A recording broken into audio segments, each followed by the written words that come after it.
Welcome, everyone. Ready to talk about interviews, huh? This should be fun. We're just kind of getting into interview prep. It's a little early to be talking about this, even though we do have some schools that are sending out their invites. So not technically that early, because hopefully you've submitted. But once you submit your application, it is time to start preparing for interviews. That is your next step. We don't get to chill. We don't get to wait. We don't get to hang out till the interview invite comes. We start preparing because you never know when you're going to get an invite. You don't know how much heads up you're going to get.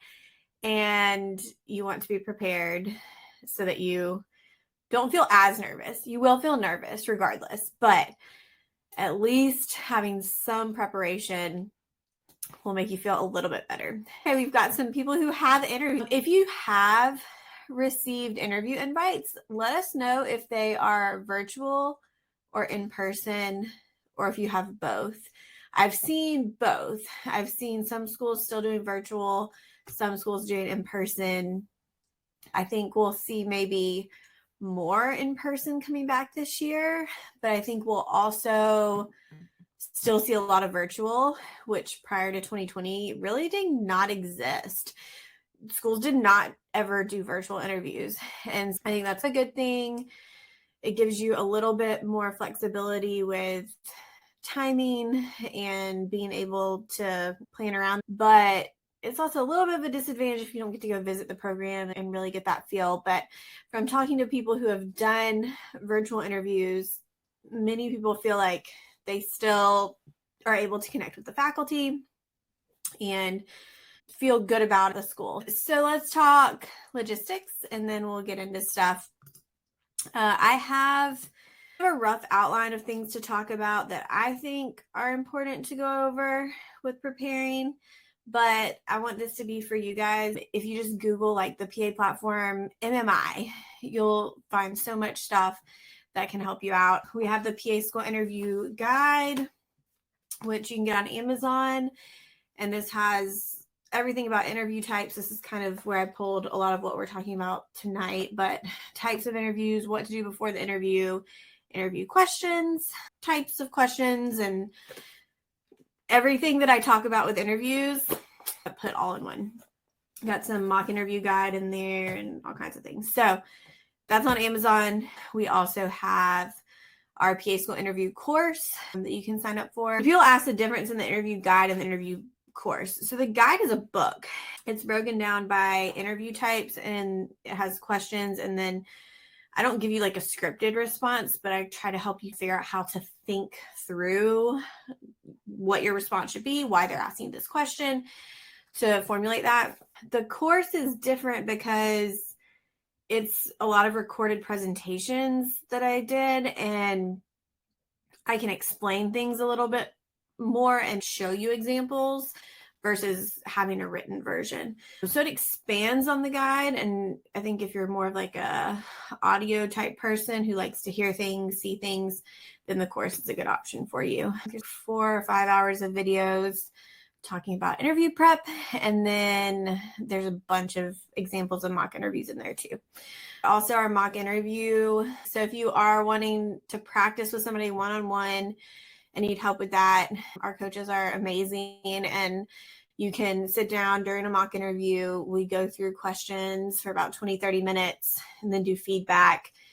They'll be very honest with you and point out any red flags, make sure you're on track, make sure that you are answering questions in a way that shows who you are and lets the program see kind of why you'd be a good asset for them. All right, let's just start with questions because I just want to get to as many as we can. And I'm seeing a lot of the same questions coming up and then we can go from there. When will you get invites? Some of y'all are already getting invites. They can come at any point in time with any timeline.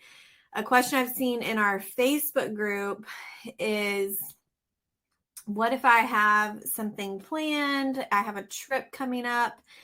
One person was like getting married and had a honeymoon where they were going to be gone basically the whole month of October. And they're like, will a program work with me? Will they change my interview date. What do I do if I get an interview during that time? And these are all really tough situations because we don't know. And every school is going to be different in how they respond. If you have a conflict with an interview date, you can ask a program about potentially moving that or if they have any other options. If you have to do that, be prepared for them to say no. It is an unfortunate reality that there are way more qualified applicants than spots for interviews or spots in a program. And it sounds kind of harsh to say like they don't need you, but they don't. They have somebody else who's very similar that they can take your spot gladly.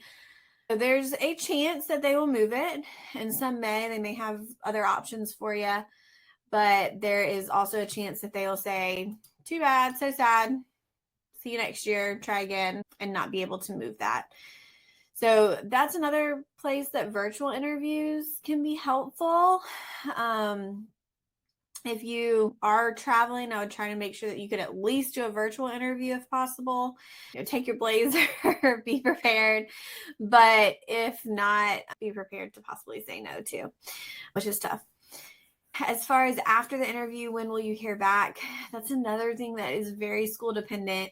Some schools will let you know within a couple weeks. There are a few schools that even will tell you at the interview whether you're accepted or not, which is a little crazy. And then there are schools that wait till all of their interviews are done. So it can be months and months and months before you hear back. So what happens at that point is when a school, let's say you're accepted, gives you that acceptance, they will give you that offer of a seat. And then typically you're going to have 2 weeks to respond with accepting that and then putting a deposit down. Deposits can range from $100 to $1,000, couple $1,000. Have to be prepared for that. Also, you have those couple weeks where you can think about it and then make your decision. So we've talked about preparing as soon as you've submitted. Ways that you can prepare for your interviews after you submit. Start looking up questions, question types, interview types, learning about that so that you feel more prepared. Schools oftentimes will do a combination of everything. So we have our traditional interviews, which are just questions. Why PA? Why should we pick you? Why did you apply here? Very straightforward, back and forth question and answer. We have our situation and our ethical questions. These can be scenarios, role playing, asking you what you would do if XYZ, if you hit a car in a parking lot, whatever, if you saw a nurse steal something. We have behavioral questions, which are just situational, but phrased a little differently. So things like, tell me about how you study. Tell me about a time you were in a conflict and what you did. So it's just phrased a little different. And then we have our MMI, which somebody asked what that stands for. It stands for multiple mini interviews. This one gets a little funky because a very traditional MMI is when you have stations where usually you have 5 to 10 stations that are 5 to 7 minutes each, and you have a couple minutes to prepare prior to the station. You're given the prompt, the idea of what's happening, something. You can think about it for a minute or two, and then you go into that station and do that scenario. These can be just questions. They can be situational, ethical things. They can be role playing. They can ask you to do a task, interpret a graph, interpret an article, write an essay, all kinds of stuff. They can be really weird. So that's a traditional MMI. I have found that some schools will say they do MMI, but what they really do is like stations with traditional questions. So it's hard to know or say exactly what a school is going to do. And that's why I say just prepare for everything. And they can always change it. You could have heard that they do XYZ and then they stop doing it that way and do it differently. So you do want to be ready and prepared for anything they throw at you because you never know. There are group interviews, which can be one of a couple ways. It can be you with multiple applicants and interviewers asking all of you questions. You can have group in a situation where you have to do an activity together. You can have a panel of interviewers asking just you questions or multiple applicants. There's lots of ways that can be set up. Some schools will have you do an essay or a quiz at the interview or beforehand. So again, just be prepared for anything at all. So that's a little overview of just kind of interview types. Can you describe what we should expect from a group activity and interview essay? A group activity can be anything. So a group activity is you typically with other applicants working together or discussing something. Sometimes they'll like give you a scenario and you have to talk it out. I have a couple things in the interview guide that I talk about. One is like, you have to choose who gets the lifeboat. There's 5 people on a sinking ship and 1 spot on a lifeboat. Who gets it? And you have to be the person to decide that. And so you have to discuss it as a group, and then you may have to present it to whoever's there. And they're just watching you and listening to see how you collaborate, to see how you communicate with everybody else. The biggest thing is participating and jumping in, being cordial to your other group members, try to know their names and refer to their names. You can take a leadership role. You don't necessarily have to, especially if that's not something you feel comfortable with, but you do want to be giving your input. That doesn't necessarily mean you agree with everyone, but you can politely and professionally disagree with someone without getting defensive or being rude. A lot of things in an interview is looking for red flags. Like, is this a person who is going to be a problem in our class because they like to fight with everybody, or they just disagree with everything, or are they just going to sit there and not say anything? So they're looking for your personality. So you do want to jump in and participate. As far as an essay, this can vary also. Sometimes it will be like just an interview question that you have to answer. Sometimes they'll give you an article or something to read and then you have to respond. This is not expected usually to be like anywhere close to your personal statement or anything like that. Like, it is a short essay. It's going to be done at your interview. Sometimes you're given a time limit, like 30 minutes. I had a couple of these, and one of them we had a time limit. They just basically were like, get this done before you leave. So it's kind of a time filler that you just had to do in between activities while you were waiting on stuff. So it can vary. I wouldn't put a ton of weight into that. So I said we had to present an origami project. Yeah. So I've heard of people where they'll like give you a bunch of stuff and say, build a bridge or build this, and you have to work together to make something. So it's all about just teamwork and collaboration. How long should your answers be? Are there usually time limits? So in an MMI, you are going to have a time limit. Usually it's going to be about 5 minutes per question, which the majority of people do not get anywhere close to. When we're practicing MMI in mock interviews and I'm timing people, they rarely get to 2 minutes. And they feel like they have talked for so long and they're almost out of time, but really they're not even close. So that's another reason that practice and timing and getting a feel for that is really important. You probably are not talking as long as you think you are when you're giving your response to an interview question. It feels like you're talking forever because you have people looking at you and you're just sitting there and you're the only one saying anything. But in most cases, your answer is not that long. I would say the majority of people, when I'm practicing with them and trying to time it out, their answers are like a minute to a minute and a half at the most. Every once in a while, I'll get somebody who can really keep going, but not usually. So when you're practicing, I would time yourself. I don't encourage putting a time limit on your interview responses. As long as you are adding new information that you feel is helpful or relevant to what they're asking, go for it. Now, we don't want to ramble and we don't want to repeat ourselves. And that takes some practice, because it can feel weird to find a stopping point and get to the point where you feel like you can just kind of stop and be like, okay, I'm done talking. And then they're just going to move on to another question. So you have to get a feel for that too and practice that, because you can get into these loops of just continuing to talk and talk and talk. Generally, a couple minutes is fine. My only caveat to having a time limit on your answers would be if you're in a group setting. So if you're on a group panel, you do want to be a little more aware of how long your answers are, because other people have to answer too, and you don't want to hog all the time and take up all the time.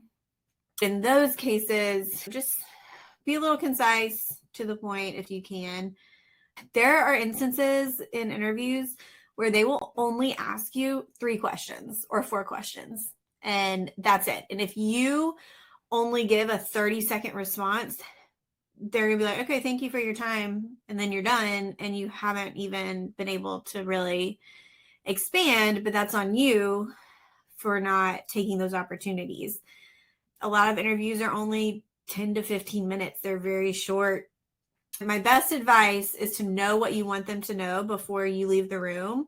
I talk about that in the interview guide so much. Like, you need to know going into your interview what they need to know about you to feel confident that you're going to be a great PA student and that you're going to be a great PA, so that they can hopefully accept you.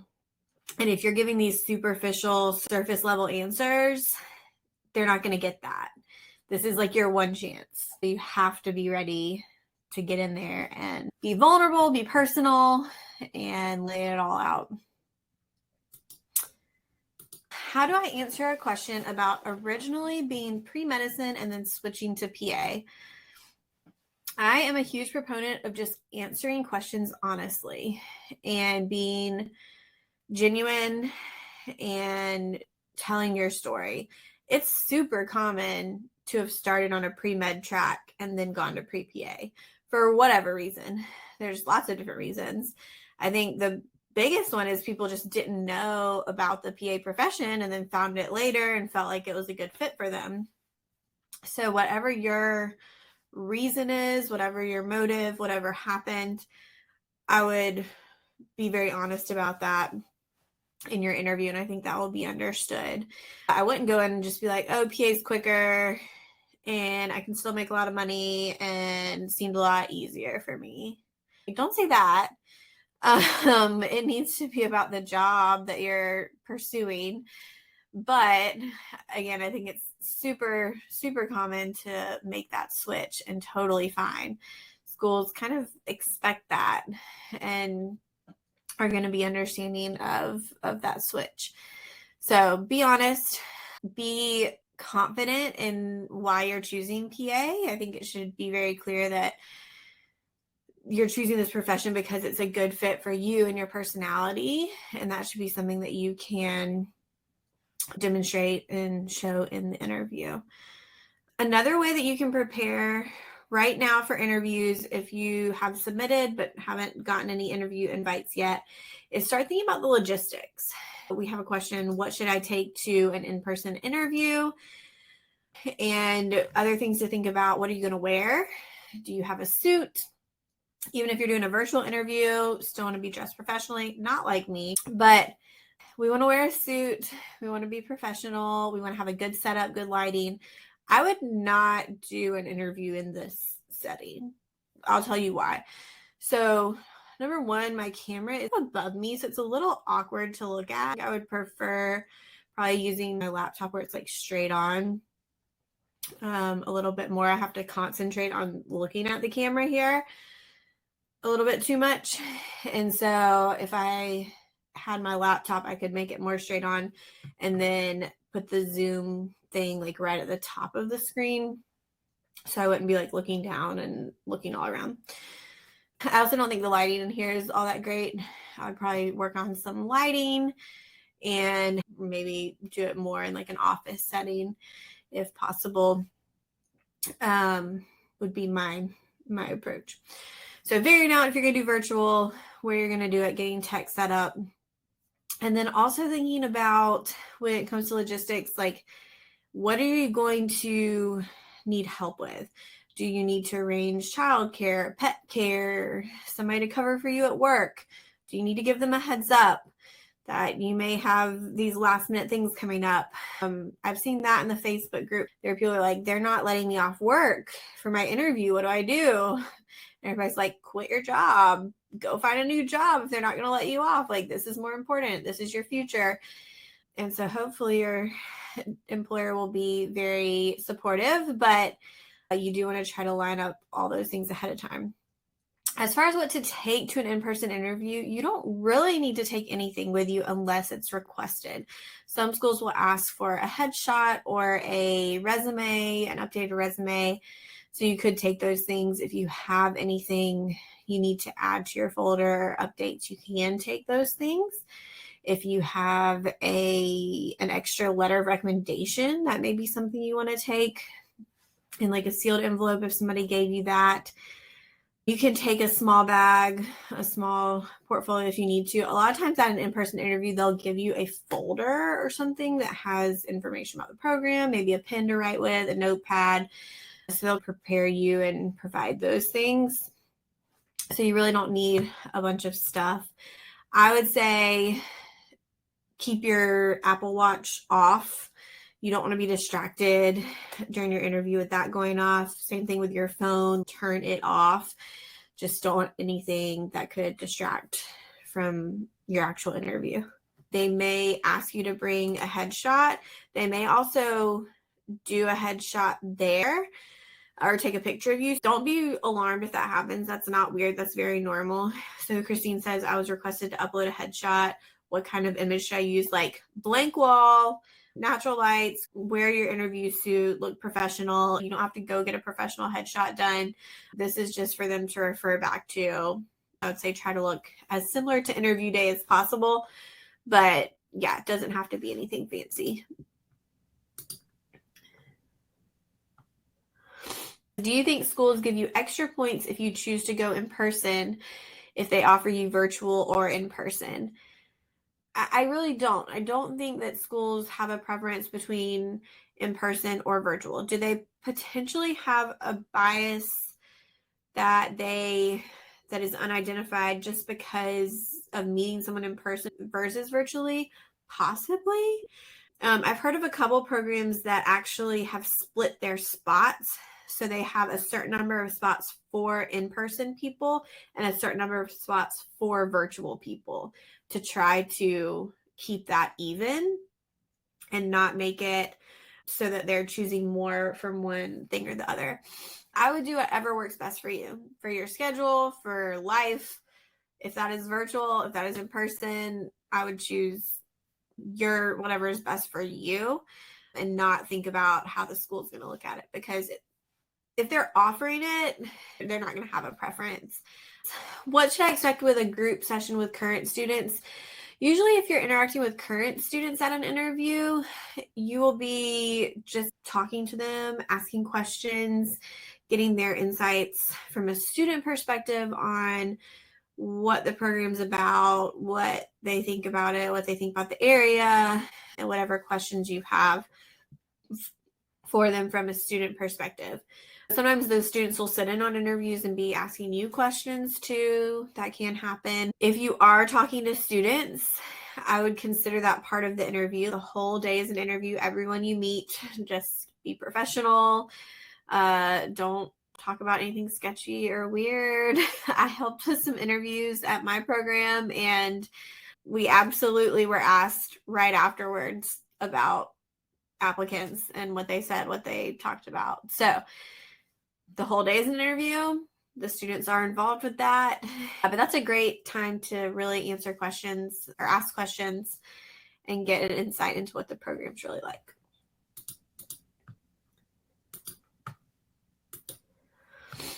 What is your best advice for standing out at an interview? I think just being yourself. being happy to be there, smiling. You're going to be nervous and scared, but don't be like deer in the headlights. Be happy to be there, be excited. And then being genuine and just being yourself. When I'm doing a mock interview, you can tell when somebody is just trying to say what they think you want to hear and not being themselves. I can't teach you to be genuine. I can teach you to be confident, and I can tell you to smile, and I can tell you to sit up straight and things like that. But I can't make you be genuine. But I can tell if you are not really being vulnerable, not being personal, and not sharing. One thing that I recommend and coach on is when you go to an interview, I know you can be nervous, but think of your interviewer as a patient. When I walk into a patient room, my attitude, my personality is very distinct, and I want to put those patients at ease and talk to them like they're my friend and like I know them, and make them feel better. And if they were to ask me questions about like, why do you want to be a PA, or why do you want to go to this school? What are you doing? My answer and the way I responded would be so different than if I am in an interview setting where I'm like very uptight and trying to be not nervous. That's one like mindset thing. Pretend your interviewer is just a patient, like a sweet patient who came in and was like, what are you doing next year? And you're able to talk to them about that. We joke at work about our like patient persona. I could be having the worst personal day ever, but I walk in a patient room and I'm like, hey, how are you? What's going on? Tell me about your day. Like, tell me about your skin. I'm a derm PA if anyone doesn't know what I do. So Sylvia said record yourself, and I highly recommend that also. Record yourself. We all hate it. I hate it. I hate watching myself, hate hearing myself. Sorry y'all have to listen to me and watch me, but you know yourself better than anyone else. You can do a mock interview with somebody random all day, your family and friends, which family and friends are interesting for mock interviews because they tend to go one of a couple ways. They tend to either be like my dad, who's like, you're doing great. Everything you do is awesome. You don't need to work on anything because everything's perfect, to the super critical person, probably more like my husband, who's like, that was not good. You need like do better. And there doesn't seem to be this middle ground of that was good, but, or this is what you need to work on, but this was good. So anyway, I just find that funny with family and friends and their perspectives. Take what other people say with kind of a grain of salt.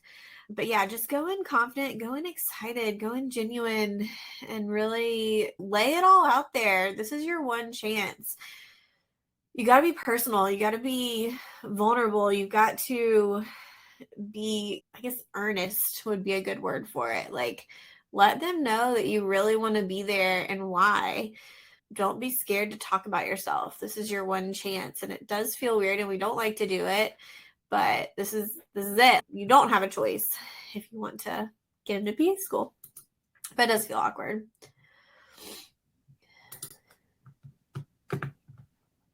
Should you stick to a black or navy blue suit for interviews? Not necessarily. My interview suit was like a lighter medium gray pinstripe. It had like a little bit of a pinstripe, but it was kind of medium. I would say medium gray. It wasn't super light. And then underneath I wore like a dark purple shirt under it. I think you should wear something that you feel comfortable in. If you are having to ask yourself, is this appropriate? Is this good?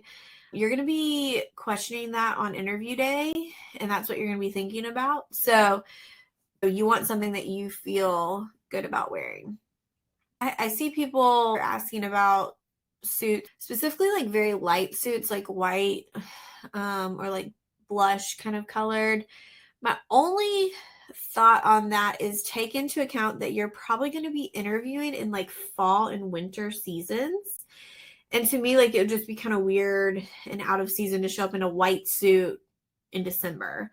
You want to think about that from the perspective too that most of your interviewers are traditional, which is a nice way to say, as I tell my patients, they're very mature or old. So they may not appreciate a more trendy outfit compared to something more traditional. And unfortunately, like, we are judged on our appearance. That's just part of life. You don't want to give them something like that to judge you on if you can help it. Catherine says a white suit may show stains. I would be the one to literally like spill coffee on myself at the interview. That would totally be me. How do we calm nerves? You're going to be nervous. And I think just accepting that you will be nervous on interview day and not fighting it is part of it. Like, mindset wise, just being like, I'm going to be nervous. I'm like, have adrenaline. This is scary, but it's one day. It's a short period of time. I can do this, and kind of giving yourself that little pep talk. There's a TED talk I really like about the power pose. And it's true. Like, you just have to get in your head and hype yourself up. It's definitely a mind game a little bit. The other thing you'll find is if you have multiple interviews, you'll probably get less nervous. You'll know what to expect more. Like, that first one is tough because you are really going in blind, and it's really hard. I remember my first one, I was sweating, and I also tend to like talk with my hands, and so I clasped them together in my lap, and I was like squeezing as hard as I could. I also tend to play with my hair and put it behind my ear. That was a really bad habit I had, so that was the other reason that I clasped my hands and put them in my lap. That's where practicing ahead of time to identify your habits and just to make yourself feel a little bit more comfortable will help too. Take a bathroom break. Take a minute to breathe. I remember going and like sitting in a bathroom stall, which I didn't even need to go to the bathroom, but I was just like, I just need like a minute. Like, after my interview, so I like went and I just like sat there for a minute, and then I was like, all right, we're like, I did it. We're done.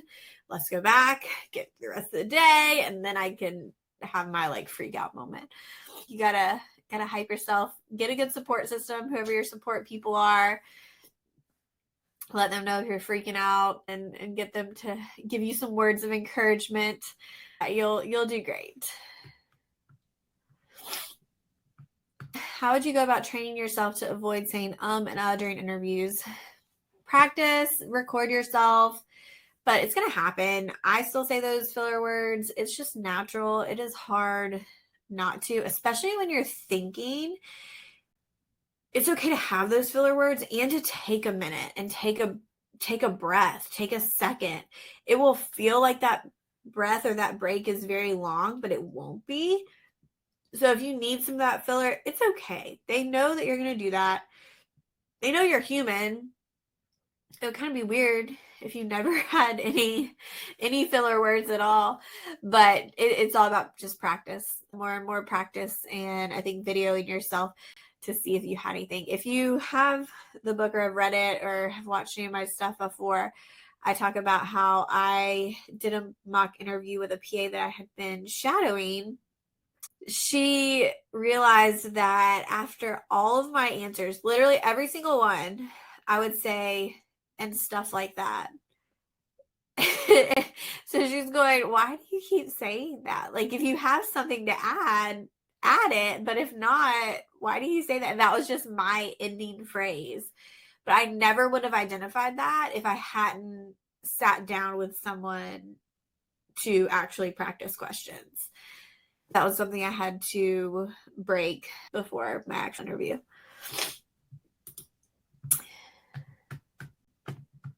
Let's talk about like piercings, tattoos, that kind of stuff. Number one, if you can, check the program guidelines, handbook, standards, and see what they say. So if a school specifically says like, we don't allow facial piercings or we don't allow visible tattoos, you want to take that into account. And I would either take it out or do like a clear, replace something with like a clear piercing if possible. Check the program handbook, check their rules and see, and then just try to make it minimal if you can.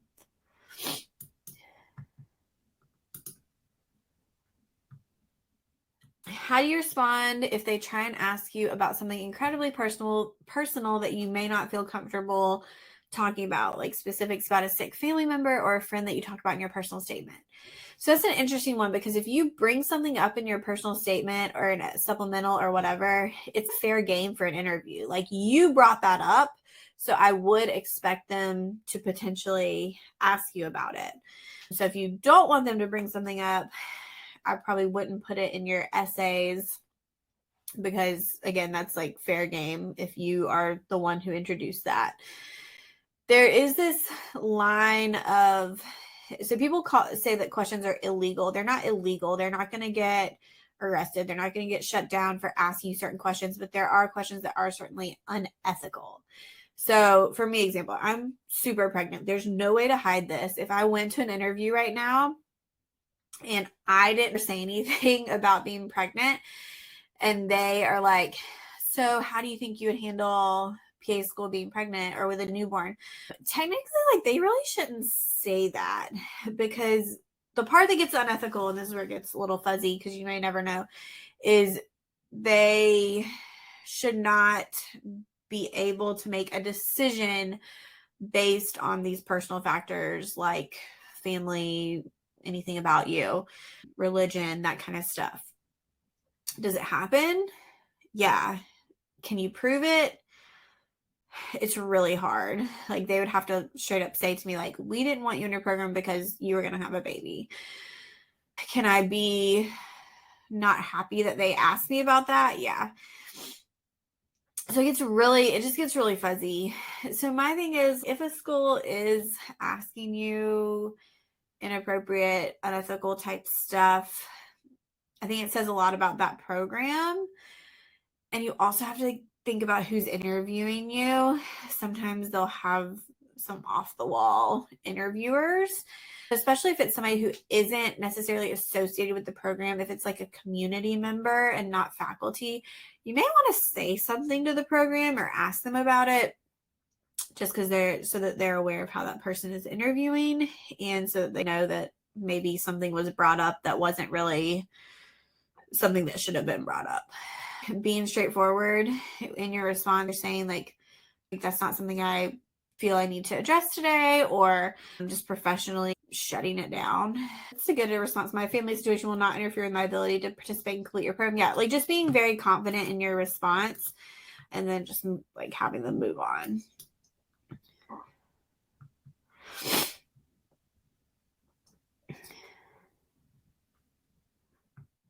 Is it appropriate to ask the interviewers questions? Nothing too in depth, but if it's related to the program, legalities, profession, etc. A lot of times you'll get an opportunity to ask questions to the students, to the faculty, to interviewers, whoever. So it is good to have some things in mind that you want to ask. Things that I would not ask would be anything that's already clearly stated. If it's on their website, they've gone over it in an info session, they've gone over it on interview day, you don't want to look like you haven't been paying attention and bring something up that has already been covered. If you have questions that have not been answered, especially if it's something personal to your situation, you can bring that up. Or I actually really liked and would always kind of ask personal questions of my interviewers, like about the specialties they were in or about the program. One thing I really like to do would be, if an interviewer asked me an interesting question, I would then turn it around on them and ask them the question back. So like at one of my interviews, they asked me, if you could do anything else besides be a PA, what would you do?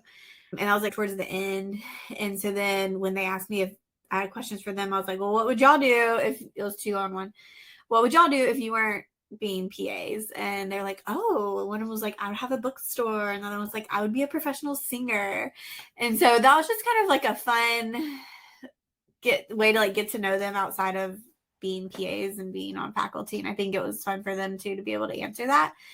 Talking to faculty and some program directors, I would be cautious in how you phrase questions and the tone that you take with that. I had one program director who said a student had asked her a question And then in her next interview with another faculty member, like asked him the same question and kind of made it sound like she didn't believe the director or like think the director's answer was good enough. She didn't like that. Or if you're like, well, why should I pick your program? You just have to be tactful. Don't bring up anything negative or what do people like the least about this program. I don't want to bring up negative stuff. I have a fear of losing my train of thought during a question. Would it be reasonable for a virtual interview to jot down the main idea of the question in case I blank? So this is a question I've gotten a lot with virtual interviews is, can I take notes? Can I have notes available? And my answer is no. If you couldn't do it during a real interview, don't do it during a virtual one. It is normal to feel like you're going to lose your train of thought, and that's where preparing and practicing comes in. Again, take a break to gather your thoughts. Take a breath and then proceed. Don't feel like you have to do this like ping pong game of jumping in and jumping out and like answering right away. You can take a second. You can gather your thoughts. If I had a sticky note with notes right here that I was looking at, that would be so weird. And they could definitely tell. Don't do that. There's no reason for you to be writing anything down during the actual interview. If it's during an info session and they're just sharing stuff about the program, cool. Take notes, whatever. But if it's your actual interview, you're not going to be taking notes. Can we ask an admissions advisor for advice on the interview or what style the program uses, or is that off limits? If a program wants you to know what kind of interview they do, they're going to tell you, and they're going to tell everybody. So they're going to tell you in your email, they're going to say, we do MMI or whatever. They're going to let you know ahead of time. Otherwise, no, I would not ask. So if they have not voluntarily given you that information, then I wouldn't ask them specifically for that. You can check forums, check websites, see if you can get any information, maybe talk to alumni, talk to students, see if they want to share like the style of the interview. But otherwise, I wouldn't ask a program specifically what their interview style is. Should I practice interview questions now, even though I haven't submitted my supplementals? No, you should get your supplementals in, get everything submitted, and then practice.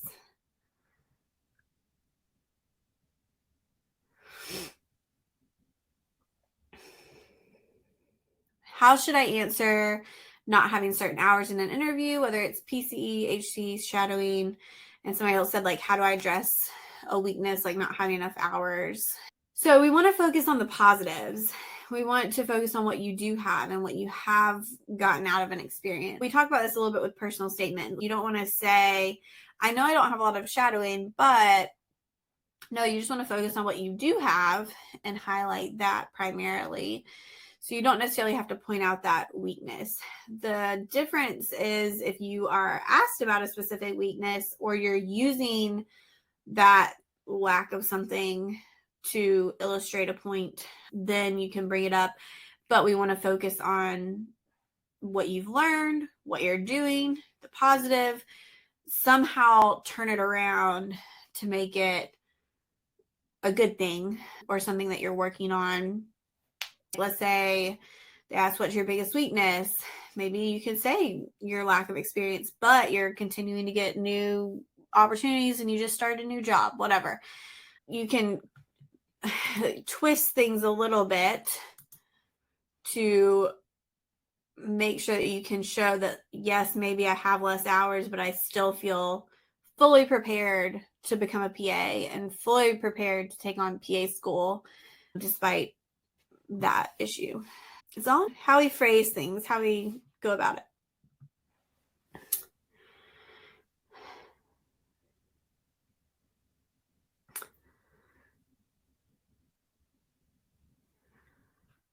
What advice do you have for answering questions that require knowledge of politics and laws? How do we best prepare for these questions? Number one, check the AAPA website, and they have a news and advocacy tab where you can read about stuff. Use Google News and search for physician assistant, search your state that you live in, search the state that you're interviewing in to see if there's any legislation that you need to be aware of. When you are shadowing and working with PAs, ask them about any rules, regulations, laws that they feel limited by, and see if there's anything that comes up. And also know that this is very difficult to understand, and there's a lot that goes into it. I am a PA in Georgia, and I can't say I fully understand or know every single one of our laws. Part of that is also just the setting that I work in. I'm in private practice. I'm not in a hospital setting, and the rules are going to be a little bit different in how we're regulated. And I'm not prescribing pain medicine, so I don't have to deal with any of that.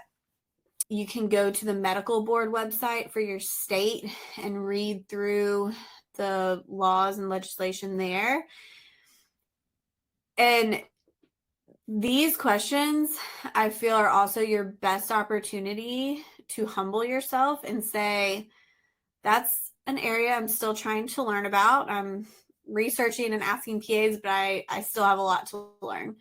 And it is better to admit that you don't fully understand something than to make up an answer or pretend you know it and then dig a hole that you can't get yourself out of.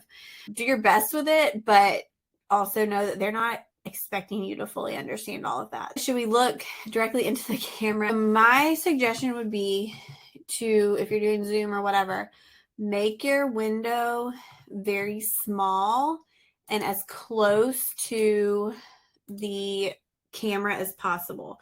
So like when I'm in a video session, I do a lot of video meetings and stuff.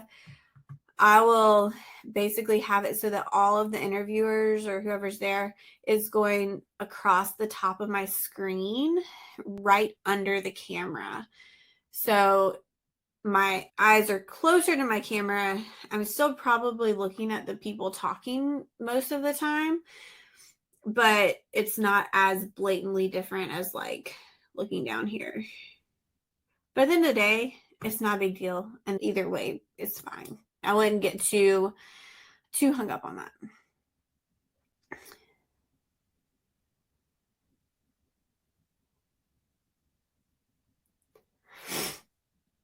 Thank you for your time, and good luck on everyone's interviews. I love hearing when y'all have been accepted, and it makes me really excited. So keep sharing your outcomes. I love it. So I will see you guys later. Bye.